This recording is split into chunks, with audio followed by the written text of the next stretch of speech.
இப்போ வந்து பாத்தீங்கன்னா அந்த இப்போ கோயில் வந்து எப்போ கட்டினதா உங்களுக்கு ஒரு அதாவது வந்துங்க ஒரு ஜமீன்தார் காலத்துல அவங்க சிலைய வச்சு. அப்போ இது வந்து கண்டமனூர் ஜமீன்ன்றீங்களா? ஜமீன் அவர் சிலை அம்மா வந்து வலது பக்கம் இருக்கு, இடது பக்கம் ஐயா இருக்காரு. ஊட வாசப்படி. ஆமா, ஊட வாசப்படி. அப்ப அவங்க காலத்துல கட்டினது. வணக்கம். இப்போ நாம எங்க இருக்கோம்னா தேனி மாவட்டம் ஆண்டிவட்டி வட்டம், நம்ம தெப்பம்பட்டி, ஆண்டிவட்டிலேருந்து ஒரு 12 கிலோமீட்டர் தொலைவில் இருக்கிற தெப்பம்பட்டி கிராமத்தில் அடுத்து இருக்கிற வேலப்பர் கோயில் ரோடு பக்கத்தில் நம்ம ஆகோக பெருமாள் கண்டமனூர் ஜமீனுக்கு உட்பட்ட கிராமத்தில் வந்து இங்கே இருக்குது ஆகோக பெருமாள். இந்த கோயில் பற்றின தகவல்களை ஐயாட்ட வாங்க அப்படி தெரிஞ்சுக்கலாம், வாங்க கேட்டு தெரிஞ்சுக்கலாம் வாங்க.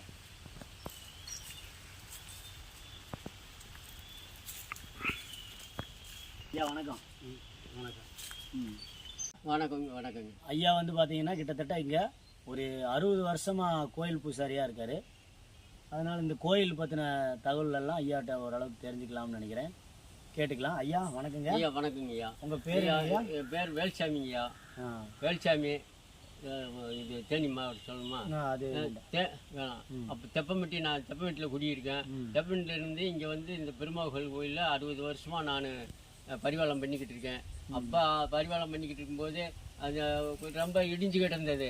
இடிஞ்சதில் இப்போ நான் அதை கோயிலை சீர்சுத்தம் பண்ணி நல்ல முறையாக அதை வந்து கட்டடத்தை கட்டி சீர்சுத்தம் பண்ணி இப்போ சனிக்கிழமை நான் ஒரு ஏதோ முடிஞ்ச அளவுக்கு ஒரு தீபம் போட்டுக்கிட்டு, முடிஞ்ச அளவுக்கு ஒரு பொங்கலை போட்டுக்கிட்டு அதுக்கு பரிவாளம் பண்ணிக்கிட்டு இருக்கேன் சாமி. இப்போங்கய்யா சொல்லுங்க. இப்போது 2 கோயில் இருக்குது. இப்போ பாருங்கள், தெற்கு பக்கத்தில் அதாவது கோயில் வந்து மேல்புறத்தில் ஒரு கோயில் இருக்குது, வடபுறத்தில் ஒரு கோயில் இருக்குது. இந்த கோயில் என்ன கோயிலுங்கய்யா? தெற்கு பக்கம் இருக்கிற கோயில் வந்து நம்ம தாயாரம்மானுங்க. தாயாரம்மா முந்தைய மூலஸ்தானம் உள்ள பெரிய கோயிலாக இருந்தது. அது இடிஞ்சிருச்சு. இடிக்கவும் முன்ன எடுத்து கட்டடத்தை கட்டி மின்னுக்கு தூக்கி ஜமீன் காலத்தில் இருந்த கட்டடத்தை தூக்கி இங்கே கோயிலை சாமியை தூக்கி இங்கே வச்சு அந்த 60 வருஷமாக நான் அதை பாதுகாப்பு பண்ணிக்கிருக்கேன். இப்போ இது வந்து நீங்கள் தான் எடுத்து உள்ளே இருக்கிற விக்கிரத்தை எடுத்து முன்னாடி வச்சு முன்னாடி பராமரிப்பு பண்ணுறேன். அது யாருமே அதை பராமரிப்பு பண்ணலைங்க. அதில் யாரும் கல் கட்டடமாத்தே இருக்கு. நல்லா அந்த காலத்தில் பெரிய கல் கட்டடமாத்தையும் கட்டியிருக்காங்க. சரிங்க. ஆமாம், உலகம் இல்லாமல் உள்ள மூலஸ்தானம் மட்டும் இடிஞ்சு போச்சு. இடிஞ்சு அந்த சாமியை வந்து உலகம் ஆகிப்போம்னு வெளியே எடுத்து கட்டடத்தை கட்டி வெளியே சீர்சுத்தம் பண்ணி நல்ல முறையாக அதை வச்சுக்கிட்டு இருக்கீங்க. சரி. இப்போ வந்துங்கய்யா, இது வந்து செதைச்சது எப்படின்னு நீங்கள் சொல்கிறீங்க? செதைச்சதுன்னா வடக்க முஸ்லீமுக ஆட்சி நடக்கும்போது அவங்க வந்து ஒரு பறிமுதல் பின்னணும்னு சொல்லி வந்து இவங்களை வந்து கொஞ்சம் கலாட்டு பண்ணி அதை பறிமுதல் பண்ணி இது பண்ணியிருக்காங்க. எங்க ஐயா காலத்துல, தாத்தா காலத்துல அவங்க சொல்லியிருக்காங்க, முன்னோர்கள் வந்து அப்படி சொல்லியிருக்காங்க. இப்போ வடக்கு இருக்க கோயில் என்னங்கய்யா? வடக்கு இருக்க கோயில் வந்து இவர் அகோகோ பெருமாள் கோயில்.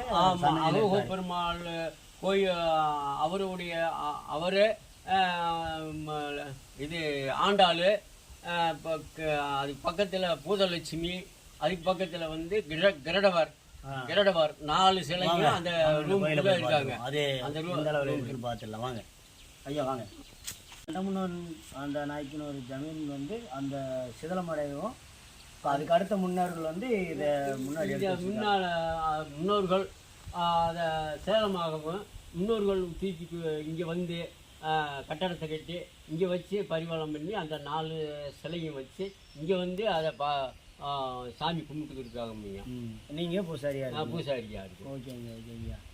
சிறப்புங்க. இதில் என்னென்ன வரங்களுக்கு எல்லாம் நினச்ச வரங்கள் கிடைக்குதுங்க வந்து கிடைக்கும். எந்தெந்த மாதத்தில் இந்த பூஜைகள்லாம் நடக்குதுங்க? அதாங்க மார்கழி மாதம் 30 நாள் பொங்கல் போட்டுருவேன். அப்போ புரட்டாசி மாதம் 5 கிழமைக்கு அன்னதானம். இப்போ ஊர்லேருந்து ஏதாவது ஊர்லேருந்து ஹெல்ப் பண்ண மாட்டாங்க, நான் தான் வசூல் பண்ணிக்கிடுவேன். அதான் நீங்கள் வந்து நான் வந்து வசூல் பண்ணி கொடுக்குறதா அவங்க நீங்கள் வந்திருக்கீங்க இந்த இதை செய்யா அப்படின்னு சொன்னால் நான் அதை வாங்கி விருப்பப்பட்டு கொடுக்குறீங்க. அதை வாங்கி நான் அதை வேற சிந்தாமல் செதறாமல் அதை வச்சு அதை நல்ல முறையாக அன்னதானம் கொடுப்பீங்க. டெய்லியாக தீவம் தீவம் போட்டுருவேன். விளக்கு அரசாங்கத்திலிருந்து ஏதாவது உதவி? உதவி இது எப்பவுமே இல்லைங்கய்யா. அரசாங்கத்திலேருந்து நான் எழுதிலாம் போச்சு. அந்த அம்மா அம்மாலாம் வந்து பார்த்து கலெக்டர் எல்லாமே வந்து இவருக்கு வந்து மாதம் ஒரு 1000 ரூபாய் கொடுத்துருங்க, நித்த பூசைக்கு ஒரு ஏற்பாடு பண்ணியிருக்குன்னு சொல்லிட்டு போனாங்க.